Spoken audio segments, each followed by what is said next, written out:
What up? What up? What's good, people? It's me, L Teddy 27. Angry Teacher Chronicles, all of that good shit. And we are back.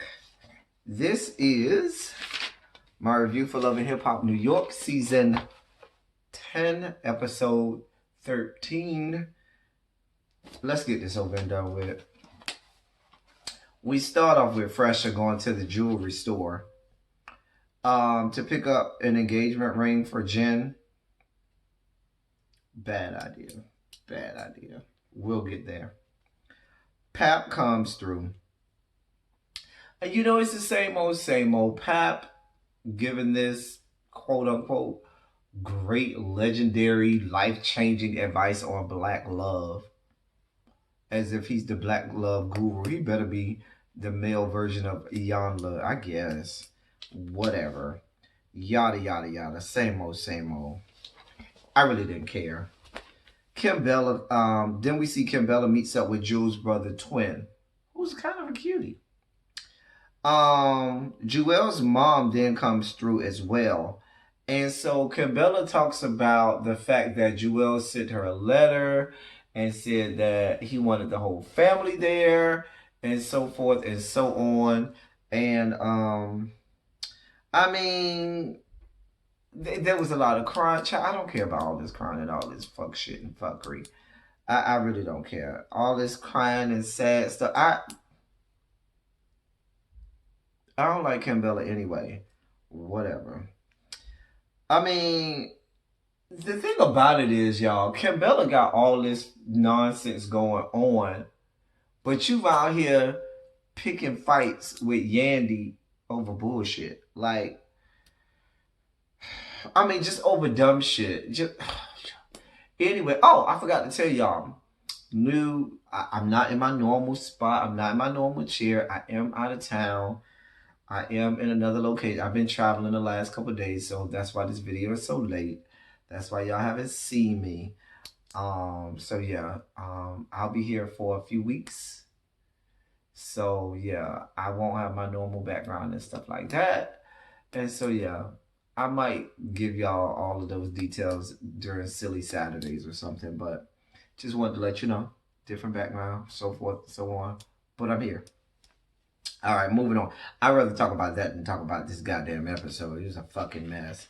Yandy then invites Remy and Olivia out shopping. So they talked about the issues that Olivia has with Rich.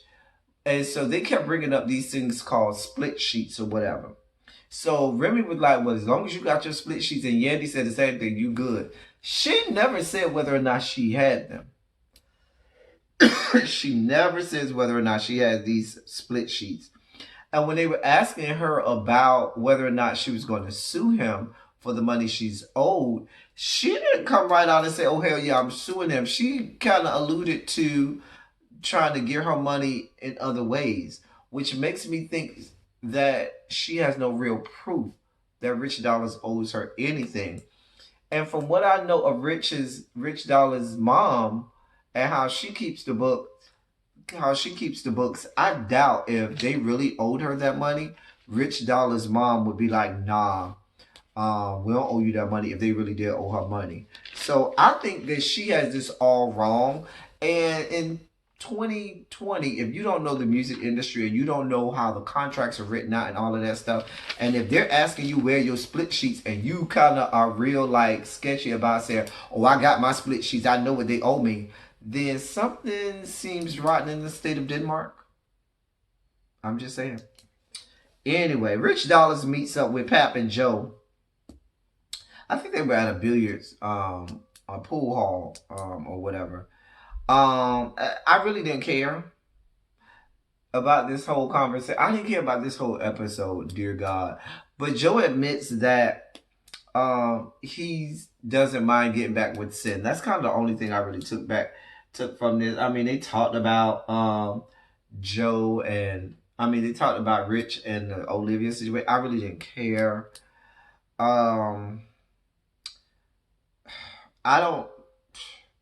I I don't really care about Joe and Sin getting together. I don't care about this whole New York franchise, to be honest. But we're struggling to get through this. Dear God. Jim and Chrissy go out to eat and talk. Moving on.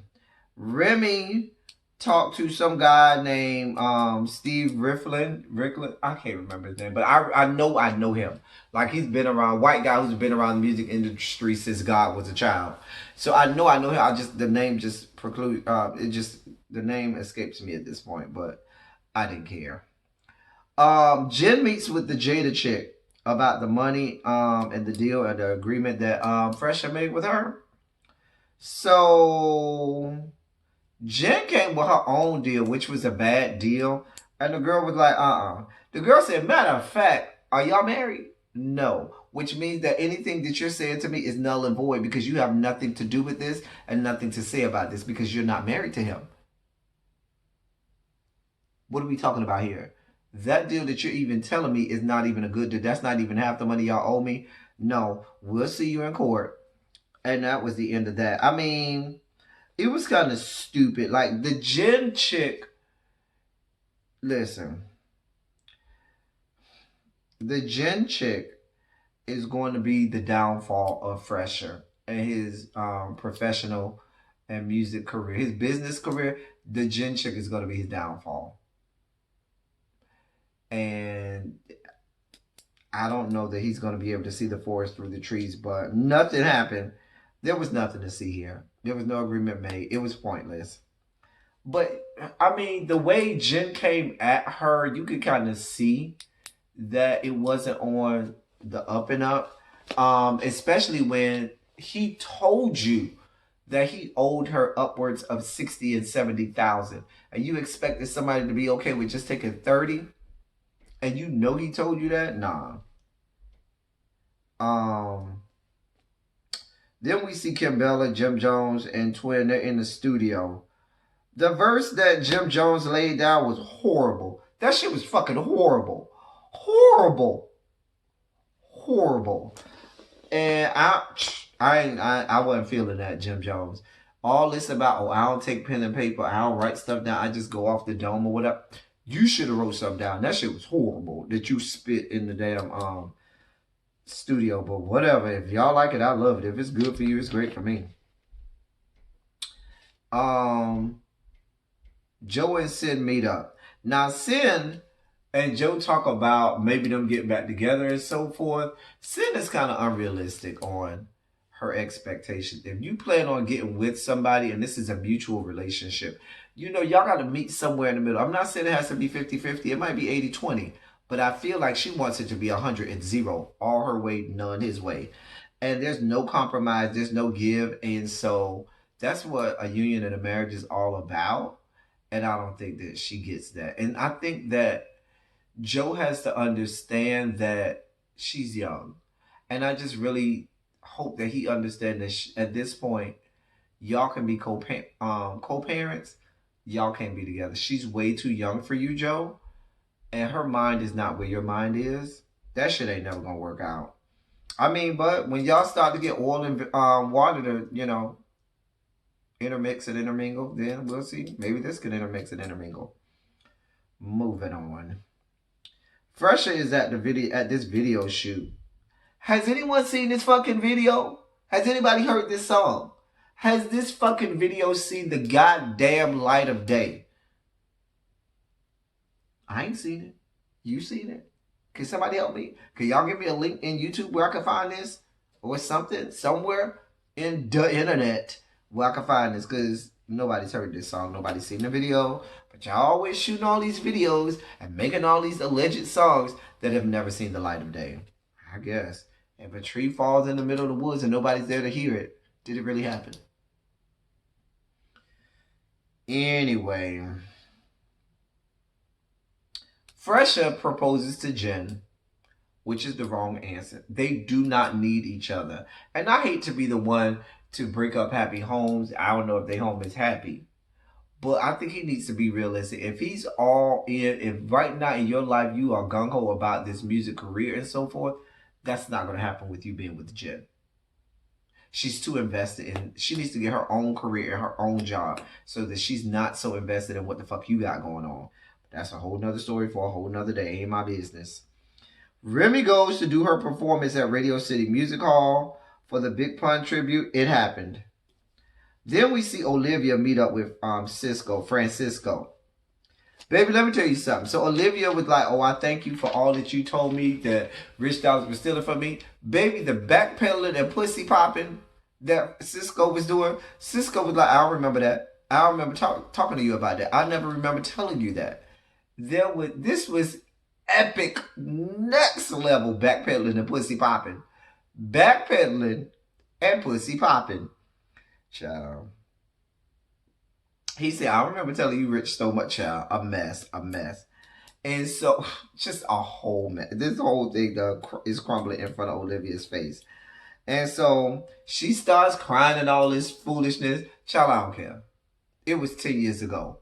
If you was that gung ho, this should have happened 5 years ago. At least. Whatever. She all running down. Well, she wasn't running, but she left and he chasing after her. I don't really care. And it went off from there. The only thing that I'm looking forward to is the fact that there's only one more fucking episode of this awful show that I have to review, and then I guess the reunion. Oh, Lord. It's almost over. Thank you, sweet 7-pound, 3-ounce baby Jesus, that it is almost over, and we don't have to suffer through this nonsense any longer. That was Love and Hip Hop Season 10, Episode 13. One more episode left. We gonna make it, and then the reunion, and then we are done with it. I hope they cancel this show forever. That's all I got for y'all this week. Until next time, thank y'all for coming. Y'all drive safely.